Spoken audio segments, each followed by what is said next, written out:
In this video I will go over the example with the rocket and the fuel, and the physics principle that I need here is Newton's second law. So I'm gonna start first by writing that F net equals dp of the system over dt. Now, the example that I have here is the rocket that is burning some fuel, and those are ejected to the left. Of course, the rocket is propelled to the right. And I have the Earth. Since I'm using Newton's second law, I need to know what the system is. And for system in this problem, I will define the rocket and the fuel. So, I'm moving on. This will be, since the system includes the rocket and the fuel, dp of the rocket over dt plus the change in the momentum of the fuel over dt. And I will use the approximation here. I'm assuming that nothing is moving close to the speed of light, so I will use this approximation. And for the rocket, this becomes dmr over dt times the velocity of the rocket plus mr dvr over dt. So all of this is from the rocket. And I'm gonna do the same thing for the fuel. dm from the fuel dt vf plus the mass of the fuel dv fuel dt. I will make the assumption that I'm not accelerating the fuel anymore. Once they're ejected, so I will make this term to be 0. Now here I do need to consider a couple of things. Remember, the rocket, so I have a term here that shows that it depends on how fast the mass of the rocket is changing. Remember, the mass of the rocket is changing mass because it is ejecting fuel. So dm, the change in the mass of the rocket, is really the opposite of the mass of the fuel that is ejected. So if your say dm of the fuel is 1 kilogram, then with the minus sign, minus 1 kilogram is showing you what the change in the mass of the rocket is. It is minus 1 kilogram because the rocket is losing mass. So I'm going to be using this relationship over here, and also I need to consider the relationship about the velocities. We define as the exhaust velocity the velocity of the fuel with respect to the rocket. So the exhaust speed is the speed of the velocity of the fuel with respect to the rocket. Okay. Now I will rearrange this and say V fuel is V exhaust plus the velocity of the rocket, and I'm gonna use that actually over here. So I'm moving on. dmr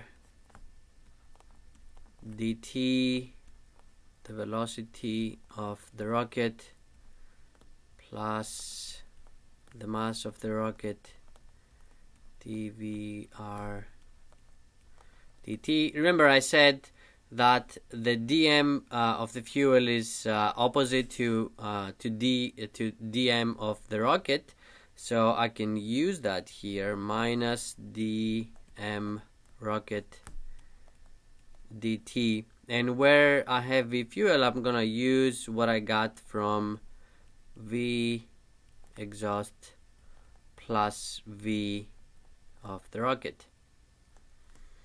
And moving on,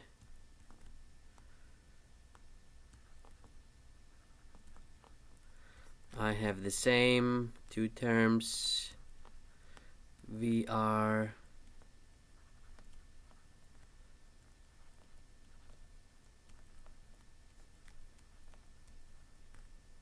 now here I'm gonna get two terms, dmr dt v exhaust minus dmr dt vr, and I see this will cancel out with that, so I'm left with those two terms, the mass of the rocket dvr dt minus dmr dt v exhaust. Now here I do want to remind you, this is okay, I started with the net external force, the net force acting on the system. So this is the net force, and this is what I get from applying Newton's second law on the system. Now there are a number of ways that we can proceed from here depending on what the net force is. If I make the assumption that there is one external force acting on the system, and that's the force from the Earth, then I have to set the net force equal to the gravitational force from the Earth. If I make the assumption that there is no significant external force acting on the system, then I have to set the net external force to be 0. And this is what I will show you here. So I will say, for my example, the net force is 0, and I had mr, the mass of the rocket, dvr dt minus dmr dt v exhaust. Now this is a vector equation, but I will, to make my life a little bit more simple, I'm just gonna use v sub r and v exhaust. I will assume that the motion takes place in one direction, in one dimension. So I'm gonna move on from a vector equation to a single equation with a component mr dvr. You can use x, y, z, whatever you want for the component. I don't have to, I will not define which one it is at this point. And this is just v exhaust, and that is equal to 0. Now this is a differential equation and I have to solve it. My two variables are VR and MR, and what I'm gonna do, I'm gonna separate the two. So this becomes MR dVR dt dMR dt v exhaust, and I will separate the two sides, the two variables. So this is v exhaust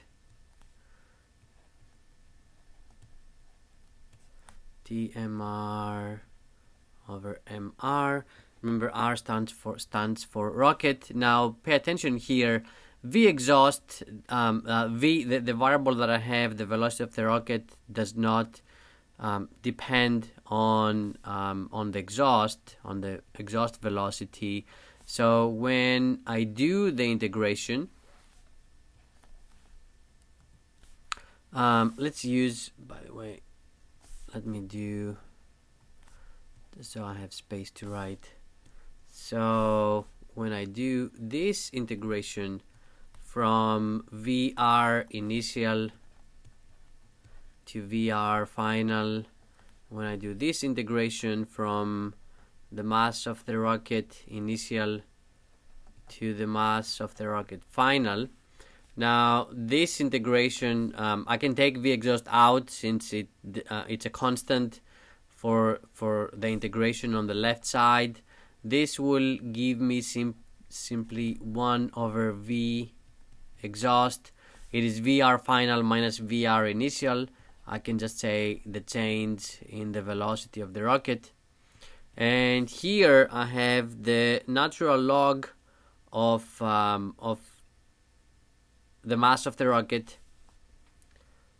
So it will be ln the mass of the rocket final minus ln the mass of the rocket initial, but I can also write that as ln of the final mass of the rocket over the initial mass of the rocket.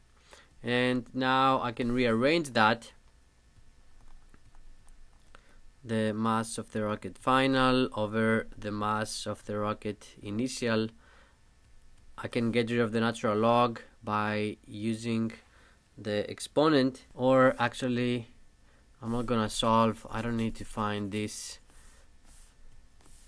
I will simply solve for the change in the velocity of the rocket. That is what I'm interested in, and this is v exhaust times the natural log of the final mass of the rocket over the initial mass of the rocket. This is what I'm looking for, the change in the velocity of the rocket. So this is the result for this is the result of solving this differential equation when I make the assumption that there is no significant external force acting on the system.